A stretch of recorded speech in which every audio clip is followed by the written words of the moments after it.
अंग्रेजी शासन ने भारत का जितना नुकसान किया उतना शायद किसी भी आक्रांता ने नहीं किया था। 17वीं सदी में अंग्रेज भारत आए और इन लोगों ने आम भारतीयों को एक एक रोटी तक के लिए मोहताज कर दिया। फिर उन्होंने गुलामी की शर्त पर लोगों को विदेश भेजना शुरू किया। इन मजदूरों को गिरमिटिया कहा गया। हर साल करीब 10 से 15,000 मजदूर गिरमिटिया बनाकर तमाम देशों को भेजे जाते थे और उसी में से एक देश था श्रीलंका, जहां 1000 तमिल मजदूर गिरमिटिया के रूप में ब्रिटिश शासन के दौरान भेजे गए थे। अब आज अचानक श्रीलंका और गिरमिटिया की चर्चा किए जाने की एक वजह है। चलिए शुरुआत से शुरू करते हैं। दरअसल श्रीलंका में 74.9% सिंहली और 11.2% श्रीलंकाई तमिल हैं। इनके बीच काफी भाषाई और धार्मिक अंतराल है। ये अंतराल सिर्फ सांस्कृतिक ही नहीं बल्कि सत्ता में अपनी पकड़ बनाने को लेकर भी इन दोनों समुदायों के बीच हमेशा से कंपटीशन रहा है। ऐसा भी माना जाता है कि तमिल भारत के चोल साम्राज्य से आक्रमणकारियों और व्यापारियों के रूप में श्रीलंका आए थे। बहरहाल ब्रिटिश शासन के दौरान तमिल लोगों के खिलाफ पक्षपात ने सिंहली लोगों में अलगाव और उत्पीड़न की भावना पैदा कर दी। साल 1948 में ब्रिटिश आजादी के बाद सिंहली लोगों ने सत्ता हासिल कर ली और इस तरह से कानूनी दांवपेच खेला कि तमिल लोग वोट देने के अधिकार से भी वंचित हो गए। इसका परिणाम ये हुआ कि साल 1976 में इन लोगों ने संगठन बनाकर हिंसा का सहारा लेना शुरू कर दिया। इस संगठन का नाम था लिबरेशन टाइगर्स ऑफ तमिल इलम।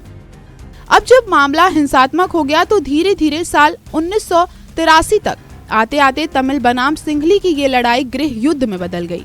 तकरीबन 3 दशक तक चले इस गृह युद्ध के बाद वहां के तमिलों की हालत काफी खराब हो गई। बात यहीं खत्म नहीं हुई बल्कि सिंहली बनाम तमिल के इस मुद्दे ने भारत और श्रीलंका के बीच भी तमाम विवादों को जन्म दे दिया।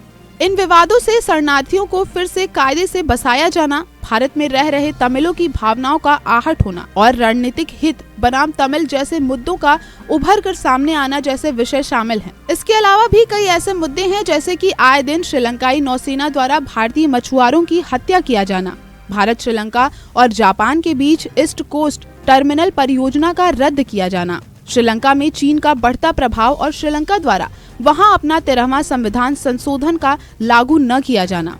ये सभी मुद्दे दोनों देशों के बीच मधुर संबंधों की राह में रोड़ा बने हुए हैं। बहरहाल तमाम विपरीत परिस्थितियों के बावजूद श्रीलंकाई तमिल गिरमिटिया मजदूरों ने वहां पर अपनी एक विशिष्ट भाषाई और साहित्यिक पहचान बनाई है, लेकिन खुद को श्रीलंकाई समाज में शामिल कराने की इनकी जद्दोजहद ने इन्हें एक तरफ से राजविहीन सा बना दिया था।